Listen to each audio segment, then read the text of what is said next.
क्या आप जानते हैं रक्षाबंधन क्यों मनाई जाती है?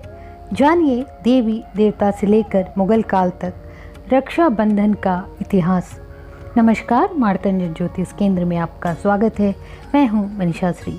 अक्सर हम लोग त्यौहार मनाते हैं, लेकिन कभी हम ये नहीं जानते कि कोशिश नहीं करते कि जब तक किसी त्यौहार के बारे में पूछा जाता है, लोगों का जवाब होता है हमारे पूर्वज मनाते आ रहे हैं, इसलिए हम भी मना रहे हैं। लेकिन आज हम आपको रक्षाबंधन से संबंधित 5 महत्वपूर्ण कहानी बताने वाले हैं। पहला, श्री कृष्ण द्रौपदी की कथा। एक बार भगवान श्री कृष्ण के हाथ में चोट लग गई तथा खून की धार बह निकली। यह सब द्रौपदी से नहीं देखा गया और उसने तत्काल अपनी साड़ी का पल्लू फाड़कर भगवान श्री कृष्ण के हाथ में बांध दिया। फलस्वरूप खून बहना बंद हो गया। जिस दिन से यह प्रसंग हुआ था उस दिन श्रावण मास की पूर्णिमा थी। कुछ समय पश्चात जब दुशासन ने द्रौपदी का चीरहरण किया, श्री कृष्ण ने चीर बढ़ाकर इस संबंध का उपकार चुकाया। तभी से इस दिन रक्षाबंधन मनाया जाता है और सभी बहनें द्रौपदी की तरह अपने भाइयों को रक्षा सूत्र बांधती हैं और भाई भी श्री कृष्ण की तरह बहनों की रक्षा का वचन देते हैं। दूसरी कथा मुगल शासन काल से है। मुगल शासन में भारतीय इतिहास के अनुसार मुगल शासन भी रक्षाबंधन की धर्म भावना पर निशावर थे। जहांगीर ने एक राजपूत स्त्री का रक्षा सूत्र पाकर समाज को विशिष्ट आदर्श प्रदान किया।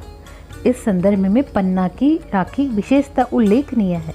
एक बार राजस्थान की 2 रियासतों में गंभीर कलह चल रहा था। एक रियासत पर मुगलों ने आक्रमण कर दिया। अवसर पाकर दूसरी रियासत वाले राजपूत मुगलों का साथ देने के लिए सैन्य सज्जा कर रहे थे। पन्ना भी इन्हीं मुगलों के घेरे में थी। उसने दूसरी रियासत के शासक को, जो मुगलों की सहायतार्थ जा रहा था, राखी भेजी। राखी पाते ही उसने उल्टे मुगलों पर आक्रमण कर दिया। मुगल पराजित हुए। इस तरह रक्षाबंधन के कच्चे धागे ने दोनों रियासतों के शासकों को पक्की मैत्री के सूत्र में बांध दिया। तीसरी कथा हुमायूं और कर्णावती की है। यह मध्यकालीन इतिहास की घटना है। चित्तौड़ की हिंदू रानी कर्णावती ने दिल्ली के मुगल बादशाह हुमायूं को अपना भाई माना और उनके पास राखी भेजी। हुमायूं ने रानी कर्णावती की राखी स्वीकार की और समय आने पर रानी के सम्मान की रक्षा के लिए गुजरात के बादशाह से युद्ध किया। चौथी कथा इंद्रदेव की सफलता से जुड़ी हुई है। एक बार युधिष्ठिर ने भगवान कृष्ण से पूछा, हे अच्युत, मुझे रक्षाबंधन की वह कथा सुनाइए जिससे मनुष्यों की प्रेत बाधा तथा दुख दूर होते हैं। भगवान कृष्ण ने कहा, हे पांडव श्रेष्ठ, एक बार दैत्यों तथा सुरों में युद्ध छिड़ गया और यह युद्ध लगातार 12 वर्षों तक चलता रहा। असुरों ने देवताओं को पराजित करके उनके प्रतिनिधि इंद्र को भी पराजित किया। ऐसी दशा में देवताओं सहित इंद्र अमरावती चले गए। उधर विजेता दैत्यराज ने तीनों लोकों को अपने वश में कर लिया। उसने राजपद से घोषित कर दिया और इंद्रदेव सभा में न आए तथा देवता व मनुष्य यज्ञ कर्म न करें। सभी लोग मेरी पूजा करें। दैत्यराज की इस आज्ञा से यज्ञ, वेद, पठन पाठन तथा उत्सव आदि समाप्त हो गए। धर्म का नाश से देवताओं का बल घटने लगा। यह देख इंद्र अपने गुरु बृहस्पति के पास गए तथा उनके चरणों में गिरकर निवेदन करने लगे, गुरुवर, ऐसी दशा में परिस्थितियां कहती हैं कि मुझे यही प्राण देने होंगे। न तो मैं भाग सकता हूँ और न ही युद्ध भूमि में टिक सकता हूँ। कोई उपाय बताइए। बृहस्पति ने इंद्र की वेदना सुनकर उसे रक्षा विधान करने को कहा। श्रावण पूर्णिमा को प्रातःकालीन निम्न मंत्र से रक्षा विधान संपन्न किया गया। मंत्र इस प्रकार है, येन बद्धो बलिर्राजा दानवेंद्रो महाबल। येन बद्धो बलिर्राजा दानवेंद्रो महाबल, तेन त्वां भी वधनामि रक्षेमा चल चल।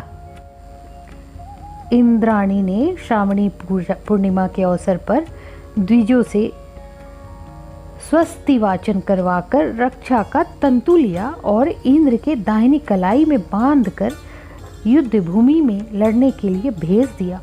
रक्षाबंधन के प्रभाव से दैत्य भाग खड़े हुए और इंद्र की विजय हुई। राखी बांधने की प्रथा का सूत्रपात यहीं से हुआ। पांचवी कथा माता लक्ष्मी और राजा बलि से जुड़ी हुई है। रक्षाबंधन से जुड़ी यह कथा,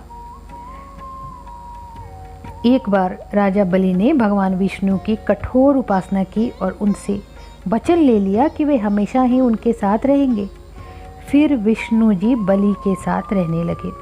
ऐसे में माता लक्ष्मी परेशान हो गईं और उन्होंने राजा बलि की कलाई पर रक्षा सूत्र बांध दिया और उपहार में अपने पति को वापस मांग लिया।